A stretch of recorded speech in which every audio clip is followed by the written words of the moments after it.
Hello, once again. Welcome to our Emergency Assistance Module 5. This is our second from last module and our last in terms of Conley everything. In this module, we're going to do the following. We are going to look at emergency assistance, and we would want to separate it from social assistance.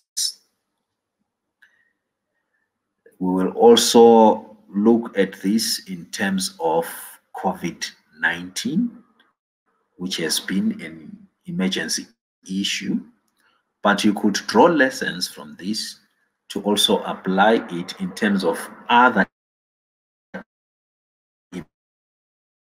emergencies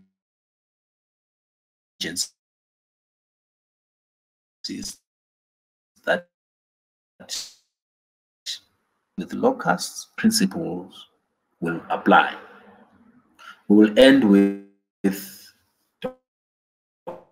domestic and international financing of emergency assistance. So, emergency assistance can be defined as help that addresses misfortune. It is ad hoc and short term. It is discretionary. It targets people affected by hazards and does not select by socioeconomic status as does social assistance. It works on a Samaritan principle, that is, you just help a person who is in need. Its finances are mostly based on reserves, donations, as well as international assistance. Now, we are bringing all these minute characteristics of emergency assistance so that we separate it from what we have been talking about. Emergency assistance is not social assistance. That has to really come out clearly. Social assistance addresses poverty, which is usually brought about by the structure of the economy. Yet emergency assistance addresses a misfortune which may come about as a result of COVID-19, for instance. It can also come about as a result of a tsunami, for instance. And then you help in that regard. Yet social assistance is for addressing poverty. So once we talk of misfortune, we are actually admitting that misfortune can happen both to the poor and to the non-poor. Whilst usually poverty happens to some people and not others, yes, at times some fall into poverty and go out, but social assistance will be there for the poor. In terms of ad hoc and short term, if I am to contrast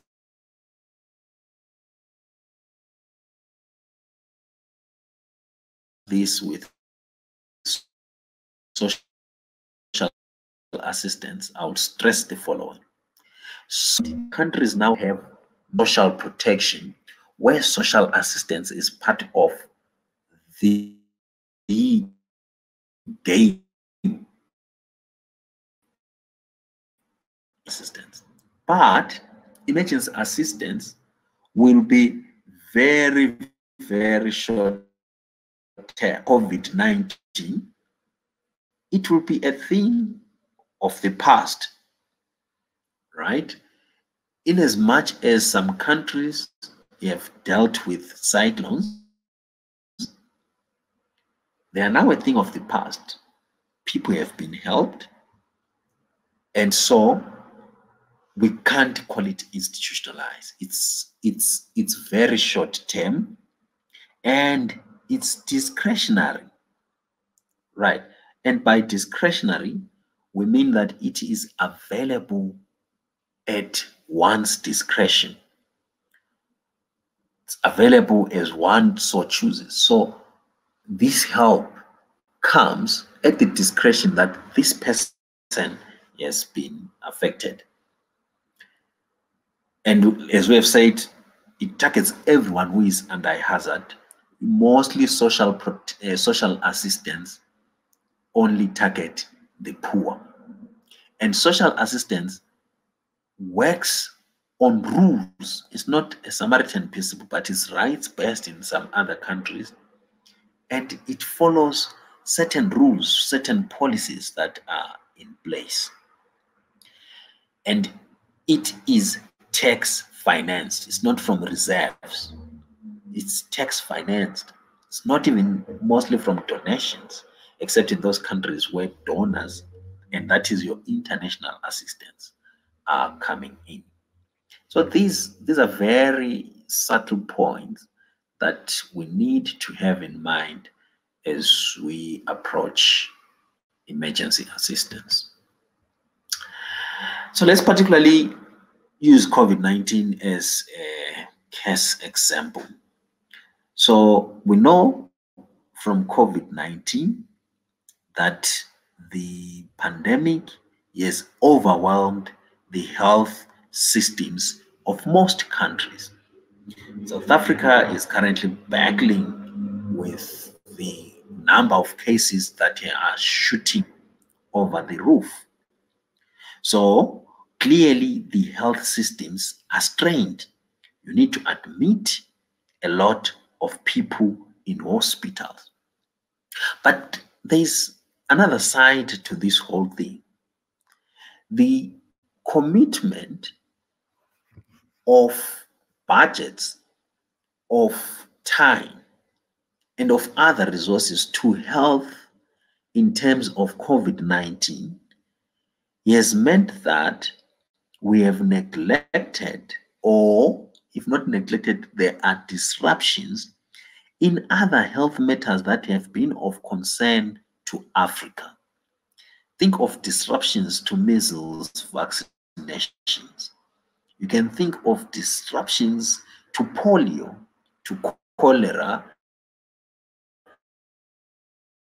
are sort of no longer talking about them.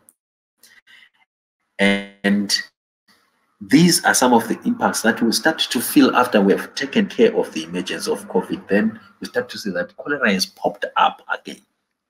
So it needs us not to lose the picture. But again, COVID is expected to kill a lot of people. For instance, in Africa, about 700,000 people are expected to be killed by COVID. This is an estimate from the World Health Organization. In terms of lockdowns as well as curfews, you'll find that governments quickly engaged in lockdowns to reduce the health impacts that could be brought about by COVID. But in so doing, it affected a lot of livelihoods. Africa's population, about 85% of the active population, is in the informal sector. And the informal sector actually means that people are making a living on a daily basis. So if you lock them down for just one day, you are in a way rendering them hungry. So it's a serious effect on livelihoods. So there's been this trade-off. And in trying to deal with the trade-off, the countries have tried to come up with emergency assistance in terms of either social assistance or social insurance. So you want to help people who are in lockdown to continue eating, to continue living. This meant that people needed to be given money. That is, this was supposed to happen only in lockdown, and most countries were giving this only in lockdown. This table that I have shown gives some countries in Southern Africa and how they responded in terms of timing the lockdown and timing of emergency assistance. If you follow this very well, you are going to notice one pattern. The countries that have institutionalized social assistance were quick in terms of providing emergency responses of cash transfers, food transfers, as well as maybe social insurance or subsidies. These countries such as South Africa, Botswana, as well as your Seychelles. Right? Then countries without institutionalized social assistance were slow to react. It took them more than a month. And even after reacting, you find that the emergency assistance that was given did not materialize at the end of the day. So that's also something that gives us a picture of the relationship between institutionalized social assistance and emergency assistance. While the two are not the same, they definitely influence each other, and they determine if finances can be available in an emergency situation.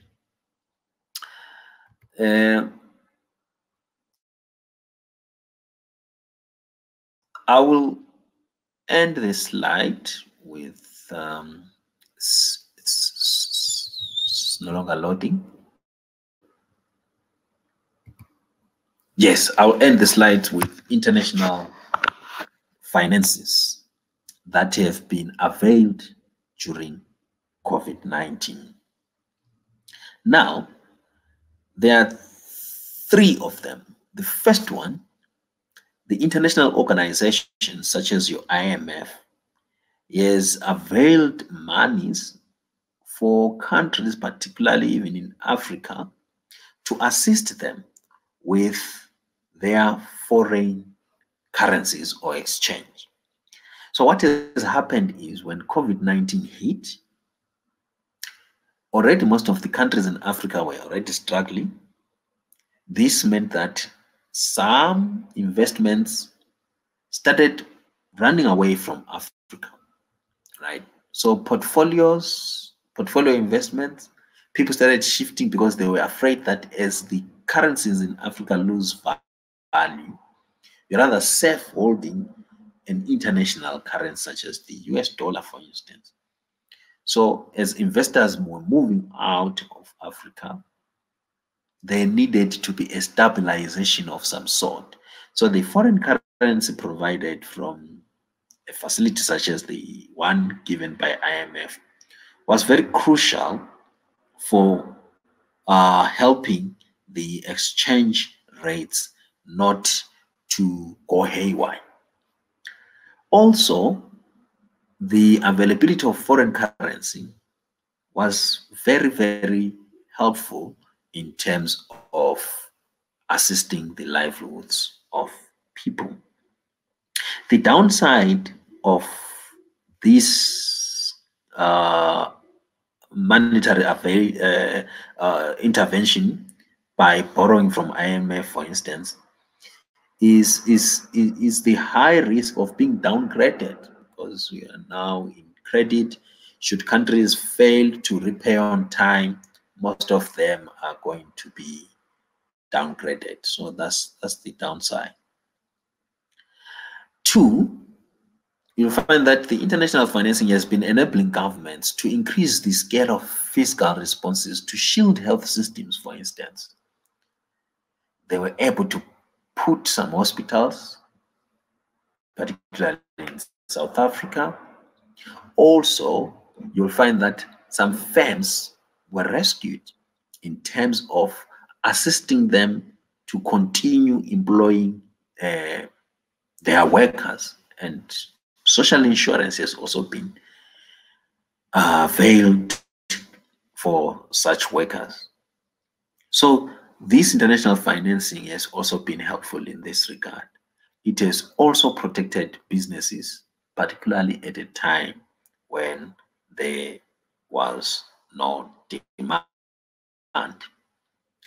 So in short, this is on financing emergency assistance, and it's a special module that comes along with COVID-19 issues, which should not be conflated or confused with institutionalized social assistance, social insurance, as well as access to social services. Thank you so much.